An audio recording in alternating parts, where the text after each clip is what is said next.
तो आपका एक बार फिर से स्वागत है भक्ति मार्ग चैनल पर और साउथ इंडिया सीरीज के एपिसोड 7 पर। तो इस एपिसोड में हम जा रहे हैं तिरुवनंतपुरम और यह सफ़र हम ट्रैवल कर रहे हैं बाय बस से फ्रॉम कन्याकुमारी। तो अगर आपने अभी तक एपिसोड 6 नहीं देखा है तो अभी जाके देखिए ऊपर आई बटन पर क्लिक करके। तो कन्याकुमारी घूमने के बाद हमने कन्याकुमारी बस स्टैंड से बस पकड़ी और सीधा आ गए तिरुवनंतपुरम। और कन्याकुमारी से तिरुवनंतपुरम पहुंचने में हमें लगभग 2 घंटे लगे। और बस की फेयर की बात करें तो 120 रुपये पर्सन देना होगा कन्याकुमारी से तिरुवनंतपुरम का। तो हम त्रिवेंद्रम रात को 1 बजे पहुंच गए थे और उसके बाद हमने रूम लिया और आराम किया और इसी के साथ हमारा डे एंड हुआ। तो गुड मॉर्निंग केरला। तो वड़क्कम दोस्तों, तो आज मैं पहुंच चुका हूं केरला तिरुवनंतपुरम और यहाँ पर है पद्मनाभ स्वामी टेम्पल जो कि विष्णु जी को समर्पित है। तो अब हम होटल से निकल चुके हैं कोवलम के लिए और उसके बाद हम जाएंगे आजीमाला टेम्पल जो कि कोवलम से ओनली 8 किलोमीटर की डिस्टेंस पर है। तो दोस्तों, कोवलम के लिए आपको बस मिल जाएगी रेलवे स्टेशन से। तो अगर आप भी तिरुवनंतपुरम आना चाहते हैं तो यहाँ पर आप बाय फ्लाइट आ सकते हैं क्योंकि यहाँ पर है इंटरनेशनल एयरपोर्ट। और अगर आप बाय ट्रेन आना चाहते हैं तो यहाँ पर तिरुवनंतपुरम सेंट्रल रेलवे स्टेशन भी है, आप यहाँ पर बाय ट्रेन भी आ सकते हैं। तो कहीं भी घूमने से पहले हम लोग ने डिसाइड किया कि भोजन कर लिया जाए और हमने यहाँ पे ट्राई किया यहाँ का लोकल फूड जो कि था वेज मील्स और इसे आंध्रा मील्स भी कहा जाता है। और आपको तो पता ही होगा कि साउथ इंडिया में खाने को सर्व किया जाता है केले के पत्तों में, जिसमें खाने से स्वाद और भी ज्यादा बढ़ जाता है।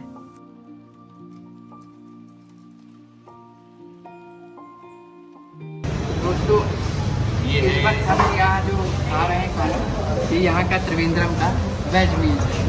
ये यहाँ का केरला का ऑथेंटिक खाना है जो कि केले के पत्ते पे सर्व किया जाता है। इसमें आपको 3 सब्जी मिलती है, चावल मिलता है, सांभर मिलता है, कर्ड मिलता है और मैंगो का एक मीठा जूस बनाया जाता है वो मिलता है, पापड़ मिलता है, ये मिलता है। तो भोजन करने के बाद हम निकल गए पूवर आइलैंड के लिए जहाँ पर बैक वाटर की बोटिंग होती है। दोस्तों, हमें पद्मनाभ स्वामी टेम्पल जाना था सबसे पहले, लेकिन अभी वो क्लोज हो चुका है, बंद है मतलब, और 4 o'clock पे खुलेगा इवनिंग में। तो एक ज़रूरी इन्फॉर्मेशन आपके लिए ये है कि पूवर आइलैंड जाने तक की डायरेक्ट बस नहीं मिलती है। अगर आप ऑटो करके जाना चाहते हैं तो आप डायरेक्ट जा सकते हैं, नहीं तो आपको बस बदलनी होगी। तो हमने कुछ दूर बस से सफ़र किया और उसके बाद हमने ऑटो ले लिया और फिर हम निकल गए पूवर आइलैंड की ओर।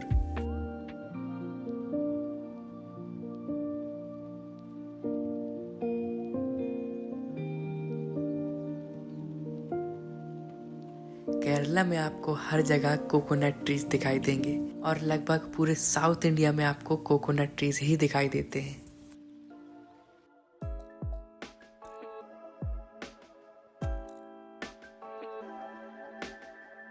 और कुछ देर बाद हम केरला की ग्रीनरी देखते हुए पहुंच गए पूवर आइलैंड पर।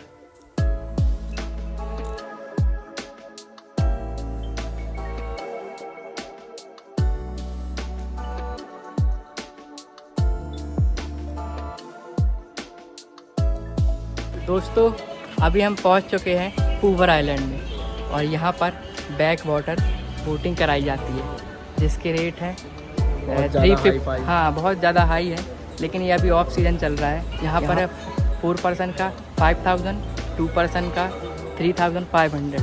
तो यहाँ के ये रेट है। अगर आप यहाँ आए तो बैक वाटर बोटिंग जरूर करिएगा।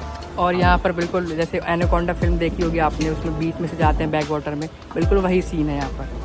तो दोस्तों, फाइनली अब हम जा रहे हैं पूवर आइलैंड में बोटिंग करने। तो अगर आप बार्गेनिंग करते हैं तो ऑफ सीज़न में यहाँ काफ़ी कम रेट कर देंगे आपके लिए बोट वाले। तो प्लीज़ बार्गेनिंग करिए, जितना प्राइस बोल रहे हैं उतने पे मत जाइए, कम करिए, आपको पड़ जाएगा। अगर आप बोट हायर कर रहे हैं तो आप यहाँ पे पेमेंट ऑप्शन में ऑनलाइन और कैश दोनों ही कर सकते हैं। तो बार्गेनिंग के बाद हमने बोट हायर करी 1200 रुपीज़ में और फिर हमारी बोट आ गई।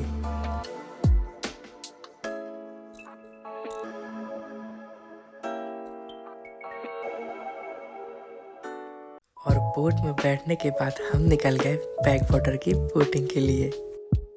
और ये हमारे लिए काफ़ी अलग एक्सपीरियंस था। जो भी हमने आज तक बोटिंग की थी ये उससे काफ़ी डिफरेंट थी, क्योंकि आपको इस जगह की बोटिंग में दोनों ही साइड पर पेड़ दिखाई देंगे और उसके बीच में से बहती है ये रिवर।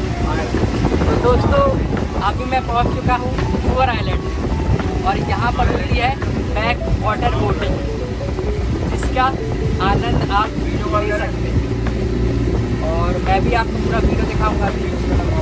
और बोटिंग के टाइम हमें दिखाई दी ईगल, और यहाँ पर आपको बर्ड्स की कई सारी स्पीशीज देखने को मिल जाएंगी।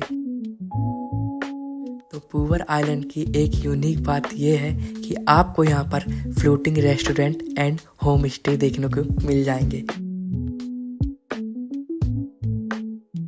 और कुछ देर की बोट राइड के बाद हम पहुंचे गोल्डन बीच पर, जहाँ पर इस रिवर का पानी सी में जाके मिल जाता है।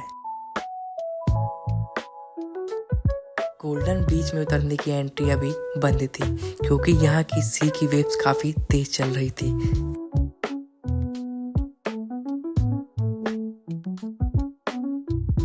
तो बोट वाले भैया ने हमें एक पॉइंट पर रोका और बताया कि यह स्टैचू जीसस का है। और फिर हमें दिखाई दिया कि यहाँ पर एक अंकल बोट में ही नारियल और कुछ फ्रूट्स बेच रहे थे। तो हमने ट्राई किया यहाँ का पाइनएप्पल, जो कि 100 रुपीज़ का था।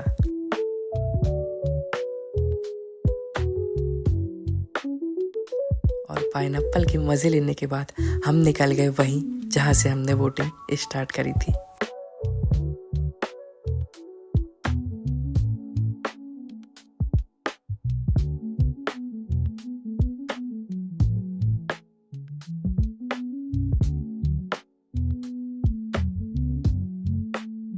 तो अगर मैं इस पूरी बोट जर्नी की ड्यूरेशन की बात करूं तो हमें लग गए टोटल 2 घंटे।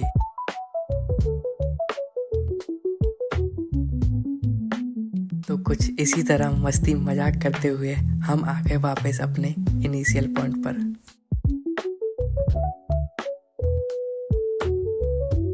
तो बोटिंग करने के बाद हमने पूवर बस स्टैंड से बस लेकर पहुंच गए आजीमाला टेम्पल।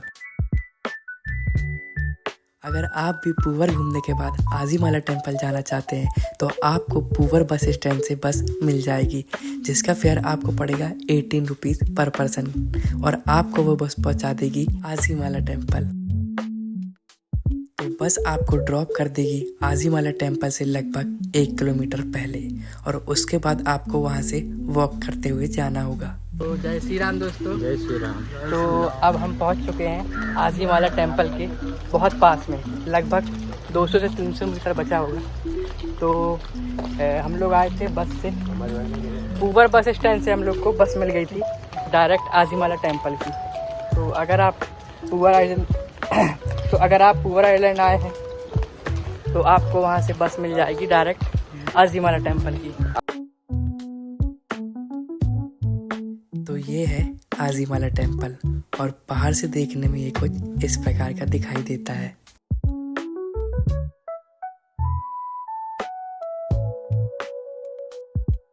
तो दोस्तों मैं आपको बता दूं कि यहाँ का मेन टूरिस्ट अट्रैक्शन है यहाँ पर स्थित भगवान शिव जी का स्टैचू, जो देखने में काफ़ी बड़ा और सुंदर दिखाई देता है। और इस मंदिर और स्टैचू के जस्ट बाजू में आपको देखने को मिलेगा अरब सागर। तो दोस्तों अब मैं पहुंच चुका हूं आजीमाला टेम्पल पर, और यहाँ पर शिवाजी का एक स्टैचू है जो कि काफ़ी बड़ा है, देख सकते हैं आप। मैं आपको कुछ सिनेमैटिक शॉट्स दूंगा, तो आप आगे वीडियो में बने रहिए।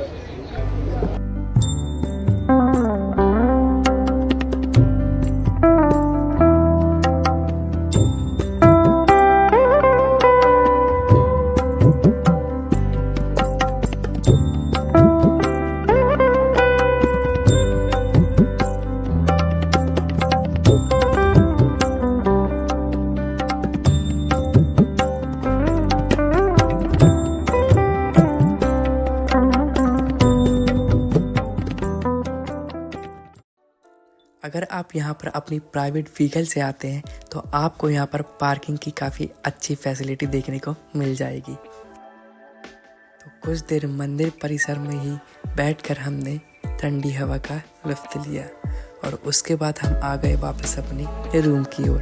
तो आजीमाला टेम्पल से वापस तिरुवनंतपुरम आने की आपको बस मिल जाएगी। तो आजीमाला टेम्पल से वापस आने के बाद हमने कुछ देर रूम में रेस्ट किया और रात को 3 बजे हम निकल गए श्री पद्मनाभ स्वामी टेम्पल, जो कि दुनिया का सबसे अमीर मंदिर कहा जाता है और वर्ल्ड रिचेस्ट टेम्पल भी कहा जाता है। और 2011 में इस मंदिर में रहस्यमय खजाना मिला था, जिसकी एस्टिमेटेड वैल्यू बताई जाती है 1 लाख करोड़। और इस मंदिर के बेसमेंट में 7 दरवाजे थे, जिसमें से 6 खोल दिए गए थे और 1 अभी भी बंद है। सुप्रीम कोर्ट के ऑर्डर के अकॉर्डिंग अब वो दरवाज़ा हमेशा बंद ही रहेगा। पद्मनाभ स्वामी टेम्पल में दर्शन करने के लिए आपको एक ड्रेस कोड फॉलो करना होगा और वो है लुंगी। बिना आप इस ड्रेस को फॉलो किए इस मंदिर में एंट्री नहीं कर सकते हैं। तो बस हमने भी इसी ड्रेस कोड को फॉलो किया। तो दोस्तों अभी सुबह के 3:30 बज रहे हैं और हम ब्रह्म मुहूर्त में श्री पद्मनाभ स्वामी टेम्पल के दर्शन करने वाले हैं। तो ये काफ़ी बड़ा सौभाग्य हमारा जो हम ब्रह्म मुहूर्त में दर्शन करेंगे। तो अब हम आपसे दर्शन के बाद मिलते हैं, बताएंगे कितना टाइम लगा। और आप प्लीज़ थोड़ा ड्रेस कोड फॉलो करिए यहाँ का। यहाँ पर सिर्फ लुंगी पे सिर्फ जेंट्स को अलाउड है और लेडीज़ के लिए साड़ी है। तो ये ड्रेस कोड ज़रूर फॉलो करना पड़ेगा, नहीं तो आपको एंट्री नहीं मिलेगी टेम्पल के अंदर। और पीछे काउंटर है, आप वहाँ पर अपने फ़ोन्स और बैग को रखवा सकते हैं। ओके, तो पीछे चार्जेस बता दूँ मैं लॉकर के, क्लॉक रूम के। वहाँ पे 10 रुपीज़ आपको पर मोबाइल का लगेगा। और कितना है? 20 रुपीज़ पर लगेज। हाँ, 20 रुपीज़ बैग का। I am also ready guys. तो सब रेडी हो गए हैं, अब आपको दर्शन के बाद मिलते हैं। तो दर्शन में हमें लगभग 15 से 20 मिनट लगा और आपको भगवान के मंदिर के अंदर कुछ इस रूप में दर्शन होंगे, जिसमें भगवान विष्णु अनंत शयन रूप में विराजमान है। तो इस मंदिर में आपको भगवान विष्णु के 3 चरणों में दर्शन प्राप्त होंगे। पहले गेट से आपके भगवान के चरणों के दर्शन प्राप्त होंगे और दूसरे गेट से आपको भगवान की नाभि दिखेगी और तीसरे गेट से भगवान के सुंदर मुख के दर्शन प्राप्त होंगे। तो दोस्तों हम लोग के दर्शन हो चुके हैं। अगर आप सुबह आते हैं 3:30 AM पर तो आपको ज़्यादा भीड़ नहीं मिलेगी और काफ़ी अच्छे दर्शन होंगे। काफ़ी देर तक आप प्रभु को देख सकते हैं। और हमने भी कुछ ऐसे ही किया, हम लोग बस देख रहे थे और बस देखते ही जा रहे थे भगवान को। भगवान विष्णु की ये पहली मूर्ति थी जो इंसानों के हाथ में आई थी। ये कम से कम 18 फुट की लंबी मूर्ति है, जिसमें निद्रा अवस्था में भगवान विष्णु सोए हुए हैं। और आपको इसमें 3 गेट से दर्शन होंगे। फर्स्ट गेट से भगवान के चरण देखेंगे और दूसरे गेट से देखेंगे आपको उनका नाभि, यहाँ से ब्रह्मा जी निकले हैं कमल से। और पहले गेट से आपको मिलेंगे दर्शन उनके मुख के। और इस मंदिर की हिस्ट्री तो आप लोग जानते ही होंगे। इसमें 6 दरवाजे हैं जिनके अंदर खजाने थे, जिसमें से 5 खुल चुके हैं जबकि एक अभी भी नहीं खुला है। और वो बंधा है नाग पासम से। अगर वो जो 6वां दरवाज़ा अगर खुल जाता है तो ऐसा लिखा गया है हमारे ग्रंथों में कि उस दरवाजे से खुलते ही इस धरती पे प्रलय आ जाएगा। और उस दरवाजे में कहा जाता है अगर उसके कोई पास जाता है तो उस दरवाजे के अंदर से बड़े बड़े सांपों की और पानी की आवाज़ें आती हैं। तो हमारी गवर्नमेंट ने अब इसको सील कर दिया है कि अब वो कभी नहीं खुल सकता। और हमें पहली बात हमें ये मालूम ही नहीं कि वो क्या नाम है, वो जो दरवाजे हैं वो हैं कहाँ। इसमें आपको सिर्फ आने का और जाने का 2 दरवाजे मिलेंगे, सिर्फ दर्शन के लिए मिलेंगे। ऐसा कहा जाता है कि दरवाजे इसके जस्ट नीचे हैं, मतलब और नीचे हैं। तो चलिए, हमें तो दर्शन हो गए। अगर वीडियो पसंद आई हो तो अपने दोस्तों के साथ ज़रूर शेयर कीजिए और उसको भी लेके आइए, फैमिली मेम्बर्स को भी लेके आइए, लेकिन एक बार ज़रूर लेके आइए अपना। धन्यवाद। तो चलिए मिलते हैं अगले एपिसोड में। जब तक के लिए जय श्री राम।